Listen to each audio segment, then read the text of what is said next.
जो हम दो हमारे दो नहीं मानेगा उसकी नागरिकता खत्म हो जाएगी। क्या मजाल किसी की भारत में कोई कुछ कर ले, और देश इसके लिए तैयार हो चुका है। आप इमरजेंसी लगाइए, उसके बाद घुसपैठिए अपने आप भाग जाएंगे, मैं गारंटी ले रहा हूं। जब एसआईआर करने से घुसपैठिए भाग सकते हैं, तो जिस दिन इमरजेंसी लग जाएगी और घुसपैठियों के मदद करने वालों को 10 से 20 साल की सजा देने का कानून बन जाएगा, मैं गारंटी के साथ कहता हूं 90% घुसपैठिए अपने आप भाग जाएंगे, एनआरसी की जरूरत नहीं पड़ेगी। 90% फर्जी वोटर अपने आप भाग जाएंगे, एसआईआर की जरूरत नहीं पड़ेगी। और अगर और ज्यादा दिक्कत आ रही है तो किसान से सीखिए।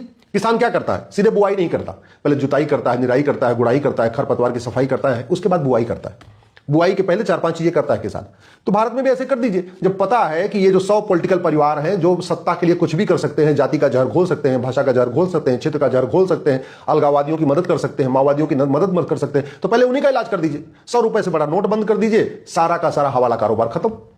1000 रुपए से ऊपर कैश लेन देन बंद कर दीजिए, सारी ब्लैक मनी खत्म। 50,000 रुपए 10,000 रुपए से ऊपर प्रॉपर्टी को आधार से लिंक कर दीजिए, सारा का सारा बेनामी लेन देन खत्म। और जब आपका काला धन खत्म हो गया, हवाला खत्म हो गया, बेनामी लेन देन खत्म हो गया, तो मैं और आप भ्रष्टाचारियों को आपने फांसी देने के लिए कानून बना दिया जैसे चीन में है।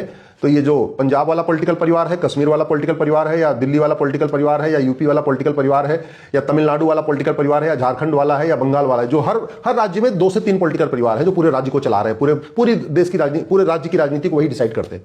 टोटल मिला के भारत में 100 पॉलिटिकल परिवार है। जिस दिन भ्रष्टाचारियों का narco polygraph brain mapping test करने, 100% प्रॉपर्टी जब्त करने, नागरिकता खत्म करने और फांसी देने के लिए कानून बन जाएगा, ये सारे के सारे पॉलिटिकल परिवार या तो कुछ कनाडा भाग जाएंगे, कुछ ऑस्ट्रेलिया भाग जाएंगे, कुछ लंदन भाग जाएंगे, कुछ अमेरिका भाग जाएंगे। सबने अपना अपना जुगाड़ किया हुआ है। कुछ लोगों ने अपना थाईलैंड में व्यवस्था कर रखी है, सबने अपनी व्यवस्था कर रखी, कुछ इटली भाग जाएंगे।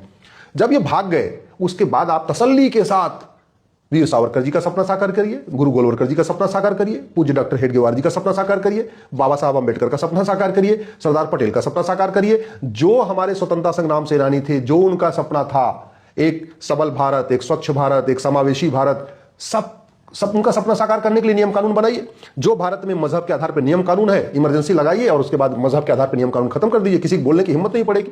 मजहब के आधार पे जितने आयोग मंत्रालय इनको खत्म करिए। मजहब के आधार पे जो बोर्ड और ट्रिब्यूनल बना है इसको खत्म करिए। मजहब के आधार पे जो लोन वजीफा चल रहा है इसको खत्म करिए। मजहब के आधार पे जो स्कूल बना है, यूनिवर्सिटी बना है, कॉलेज बना है, खत्म करिए। मजहब के आधार पे फ्री का जो योजनाएं चल रही खत्म करिए। मजहब के आधार पे मकान दुकान जो चल रहा है खत्म करिए।